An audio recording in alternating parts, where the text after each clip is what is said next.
Hope Osborne Magic Treehouse 10 Ghost Town at Sundown. Chapter 1. How wild!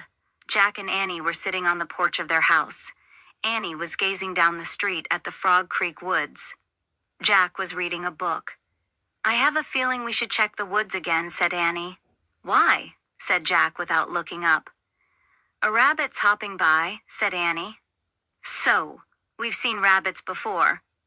"Not like this one," said Annie. "What do you mean?" Jack stood up and looked with her. He saw a rabbit with very long legs hopping down their street. Soon the rabbit left the sidewalk and headed into the woods. "He's a sign," said Annie. "A sign of what?" said Jack. "That Morgan's back," said Annie. She jumped off the porch. "Come on." "But what about dinner?" Jack said. "Dad said it would be ready soon." "Don't worry," said Annie. "You know when we leave the tree house, time stops." She ran across their yard. Jack pulled on his backpack. "Back in 10 minutes," he called through the screen door. Then he followed Annie. They hurried down their street and into the Frog Creek woods. The sun was setting above the trees. "There he is," said Annie. The rabbit was standing in a ray of sunlight. When he saw them, he took off. Jack and Annie followed the rabbit until he vanished behind the tallest tree. "I told you. See?" said Annie, panting. She pointed up at the tree. Morgan Le Fay was waving to them from the magic tree house high in the branches. Jack and Annie waved back to her. As always, Jack was very happy to see the enchantress librarian again. "Come on up," she called. Annie and Jack started up the rope ladder. They climbed up to the tree house. "We followed a strange rabbit here," said Annie. "Is he your friend?" "Perhaps," said Morgan. She smiled mysteriously. "I have many odd friends." "Including us," said Annie. Morgan laughed.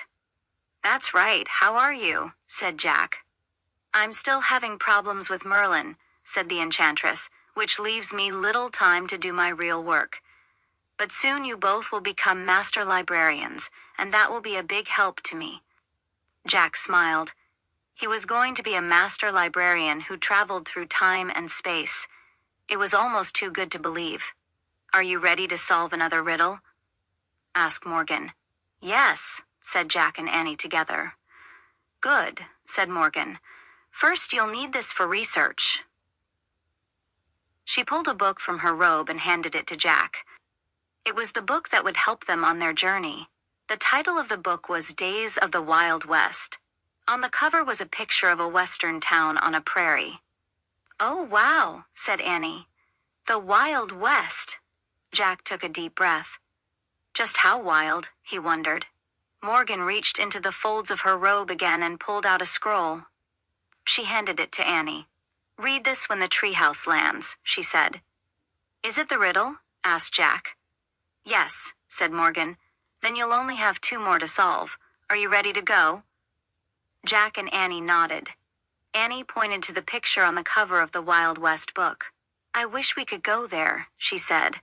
The wind started to blow. "Goodbye," said Morgan. "Good luck." The treehouse started to spin. Jack squeezed his eyes shut. The treehouse spun faster and faster. Then everything was still. Absolutely still. Jack opened his eyes. Morgan Le Fay was gone. A fly buzzed around his head. Chapter 2. Rattlesnake Flats. The air was hot and dry. Jack and Annie peeked outside. The treehouse had landed in a lone tree on a prairie. The sun was low in the sky. Right in front of them was the town from the cover of the book. In real life, it looked empty and spooky. To one side of the town was a patch of ground with several tombstones. "That's creepy," said Annie. "Yeah," said Jack. He took a deep breath. "What's our riddle say?" Annie held up the ancient scroll. She unrolled it. Then she and Jack read together. "Out of the blue, my lonely voice calls out to you. Who am I? Am I?" Jack pushed his glasses into place and read the riddle again to himself. "There must be a mistake," he said. "Am I" is written twice. "Well, I don't hear any voices now," Annie said as she looked out the window. There were no human sounds at all, only the buzzing of flies and the whistling of the dry wind. "Let's look at the book," Jack said. He opened the book. The pages were yellow with age. He found a picture of the town and read the words beneath it out loud. In the 1870s, Rattlesnake Flats was a rest stop for the stagecoach that carried passengers from Santa Fe, New Mexico to Fort Worth, Texas. When the creek dried up, everyone left. By 1880, it was a ghost town. "Wow, a ghost town," said Annie, her eyes wide. "Let's take a quick look around," said Jack.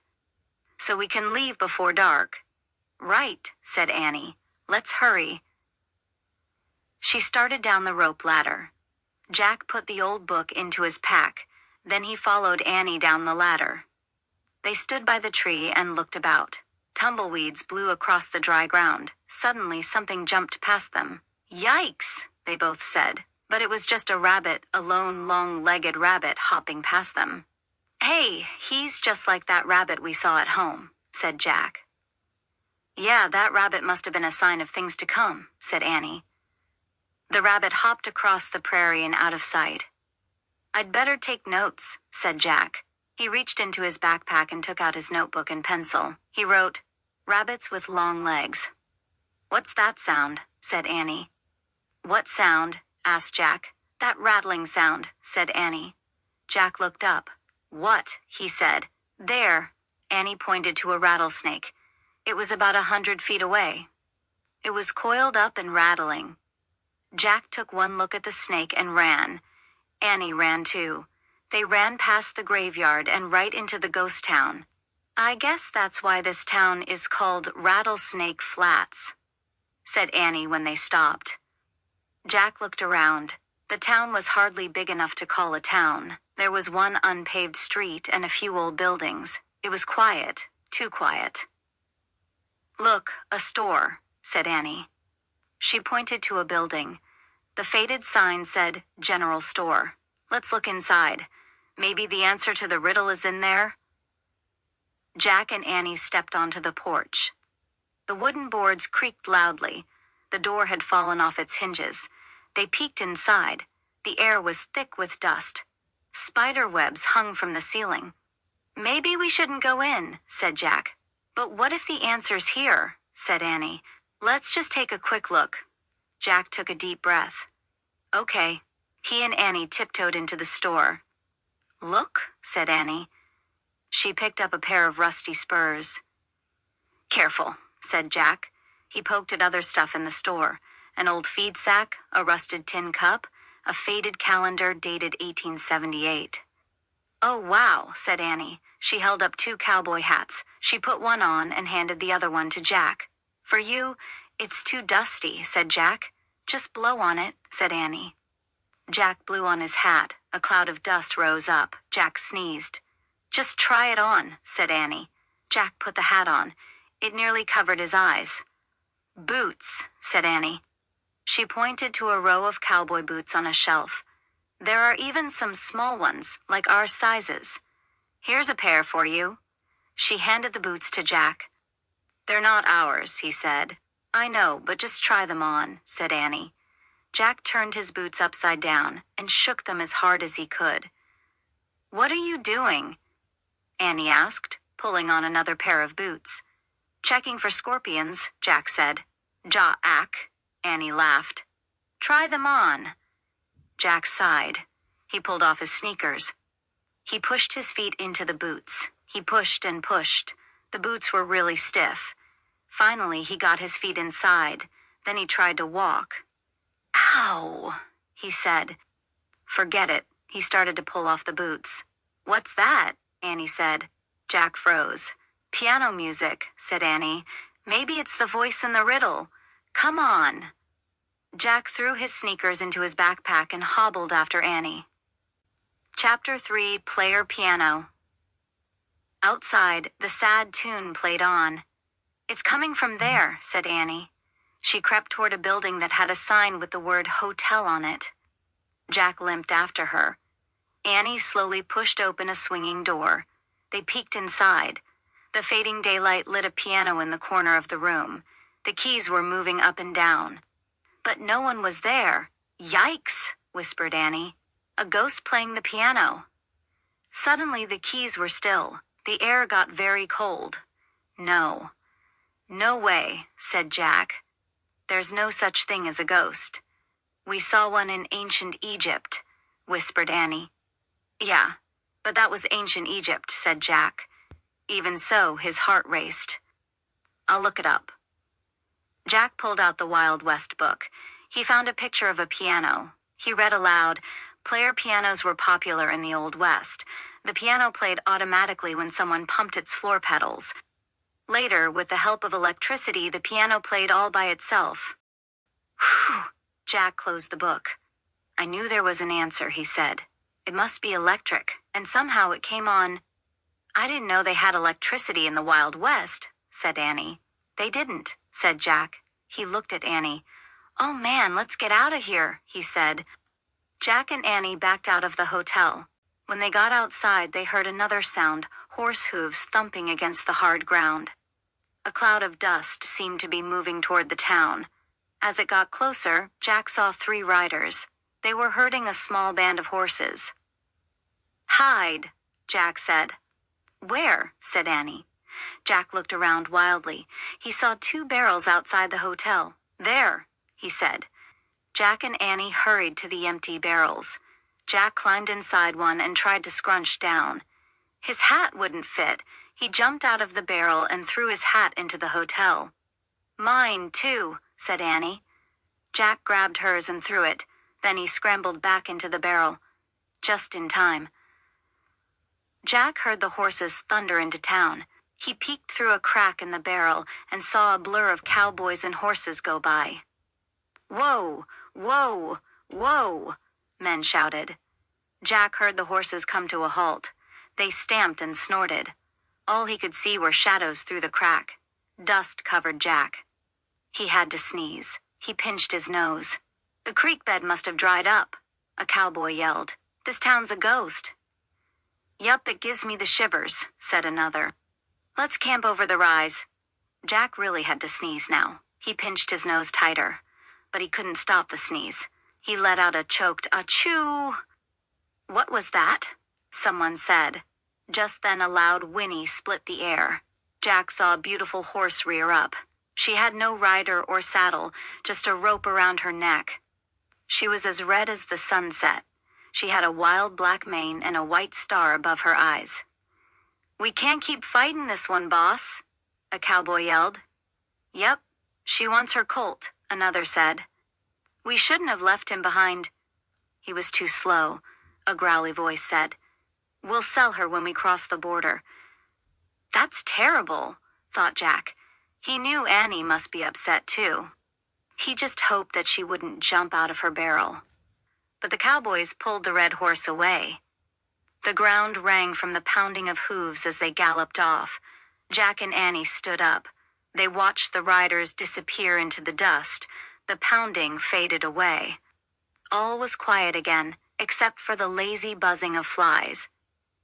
They were mean to that horse, Annie said in a low, angry voice. I know, but there was nothing we could do, said Jack. His boots were killing him. He climbed out of his barrel. Man, I have to get these off, he said. Jack sat down on the porch of the hotel. He grabbed the foot of one boot and pulled. Jack, said Annie, I think there is something we can do. What? Jack looked up. A small horse was running down the road. He was as red as the wild mother horse. He had the same black mane and white star above his eyes. A rope was around his neck. He looked very lost. Chapter 4. Hands up. It's the colt, said Annie. He's looking for his mother. She ran toward the wild-eyed little horse. Wait, called Jack. Oh, brother. He pulled the book out of his pack. He found a chapter titled Horses of the Wild West. He started reading. At the end of the 1800s, over 1 million wild horses, called mustangs, wandered the West. These tough, fast horses were descendants of runaway Spanish horses. Mustang herders captured them and sold them to ranchers. Breaking a wild Mustang took great skill. Jack turned the page. There was a picture of a herd of horses. 2 of them even looked like the beautiful mare and her colt. "Hey, Annie," Jack called. "You should see this picture." Annie didn't answer. Jack looked up. Annie was trying to get close to the young Mustang, but he kept darting away. "Watch it. He's wild," said Jack. Annie was speaking softly to the colt. She slowly reached out and grabbed the end of his rope. Still talking to him, she led him to a broad wooden post. "Stop. Don't do anything," said Jack. He flipped the pages of his book. He found a section called How to Treat a Horse. The basic rules on how to treat a horse are simple: a soft hand, a firm voice, a sunny attitude, praise, and reward. "I've got the rules," shouted Jack. "Don't do anything before I write them down." Jack pulled out his notebook and pencil. He wrote, Horse Rules 1, Soft Hand 2, Firm Voice 3, Sunny Attitude 4, Praise 5, Reward. "Okay, listen." Jack looked up, but Annie was already sitting on the colt's back. Jack froze. He held his breath. The Mustang whinnied and pawed the ground. He snorted and tossed his head. Annie kept patting his neck and talking softly. Finally, the young horse grew still. Annie smiled at Jack. "I named him Sunset," she said. Jack let out his breath. "Let's go," said Annie. "We have to take him to his mom." "Are you nuts?" said Jack. "We have to solve our riddle. It'll be dark soon. And those guys were real bad guys, I could tell." "We don't have any choice," said Annie. "Oh, brother." Jack knew she wouldn't change her mind. "Let's see what the book says." He read more about Mustangs. Wild Mustangs live together in families. The bond between a mare and her young is very strong. His sounds of distress or hunger will always bring her to him. A Mustang cannot bear to wander alone. Jack groaned. He looked at Sunset. The young Mustang did have a sad look in his eyes. "Okay, we'll make a plan," he said, "but first I have to get out of these boots." Jack grabbed one of his boots and pulled. "Hurry," said Annie. "I can't even think in these things," said Jack. He huffed and puffed and pulled. Then a deep voice stopped him cold. "Hands up or I'll shoot!" Jack let go of his boot. He raised his hands in the air. So did Annie. A cowboy rode out of an alley. His face was bony and tanned. He was riding a gray horse and pointing a 6-shooter. "I reckon you're the smallest horse thieves I've ever come across," he said. Chapter 5, Slim. "We're not horse thieves," said Annie. "Well then, what are you doing with my horse here?" he said. "Some bad guys came through town with his mother," said Annie. "They left him behind because he was too slow." "Yup, must be the rustlers that stole my last 5 Mustangs," the cowboy said. "Who are you?" said Jack. "I'm a Mustang herder," the cowboy said. They rode through town. "Then Sunset showed up all alone," said Annie. "We're taking him to his mother." "Sunset?" the cowboy said. "Yup," Annie smiled. "I named him—" The cowboy put away his 6-shooter. "Well, you're pretty brave to try and rescue him, Smiley," he said. "Thanks," said Annie. Jack cleared his throat. "A Mustang needs his family," he said. "The bond between a mare and her young is very strong." The cowboy looked at Jack. "Whoa, you're pretty smart to know that, Shorty." "Shorty?" said Jack. "Every cowpoke's got to have a nickname," said the cowboy. "What's yours?" said Annie. "Slim," said the cowboy. "My name is Slim Cooley, and this is Dusty." He patted his horse. "That fits," said Annie. Jack agreed. Slim was Slim, and Dusty was Dusty. "So tell me," Slim said, "how did you 2 brave, smart young'uns end up in Rattlesnake Flats?" Jack caught his breath. He didn't know how to explain it. "The stagecoach," said Annie. "We begged the driver to let us off, but I think we made a mistake." Slim looked around. "I'll say," he said. "When the next stage comes through, we're leaving," said Annie. "I see," said Slim. "Well, I'm going to take my colt now and find those rustlers. You didn't hear where they were headed, did you? They said they were going to camp over the rise, said Jack. Must be over yonder, said Slim. He looked at a low rise in the distance. The sun was a red ball above it. Better get going before dark, he said. Can we go with you? Said Annie. No, we have to stay here, Jack said quickly. Now that Slim could help Sunset, Jack wanted to look for the answer to the riddle. Plus, he still wanted to take off his boots. Shorty's right to be scared, Slim said to Annie. This is no job for young'uns. Scared? Said Jack. Oh, please. I want to go, said Annie. Slim looked at Jack. And what do you want, Shorty? For starters, he wanted Slim to stop calling him Shorty. And he wanted Slim to think he was brave. Sure, I want to go, said Jack. What about your stagecoach? Asked Slim. It's not coming until tomorrow, Annie said quickly. Well, Slim scratched his chin. I reckon I could use some brave, smart help, but you have to do everything I say. We will, said Annie. Can I ride Sunset? I wouldn't say yes to many kids, Smiley, but you seem to have a knack with horses, said Slim. Now hang on tight to his mane. I'll just pull him along behind me. Slim slipped the rope off the post. Then he held his hand out to Jack. Put your foot in the stirrup, Shorty, and grab my hand, said Slim. Jack did as Slim said. Slim pulled him onto the front of his saddle. Jack held on to the saddle horn. Sit tight, said Slim. It's not far. Slim snapped his reins. Dusty took off with Sunset right behind him. Jack bounced up and down, his boots hurt. The sunlight blinded him. Giddy up, said Slim. Giddy up, said Annie. The horses galloped across the prairie, dust flying from their hooves. Achoo! Jack sneezed as he bounced along into the setting sun.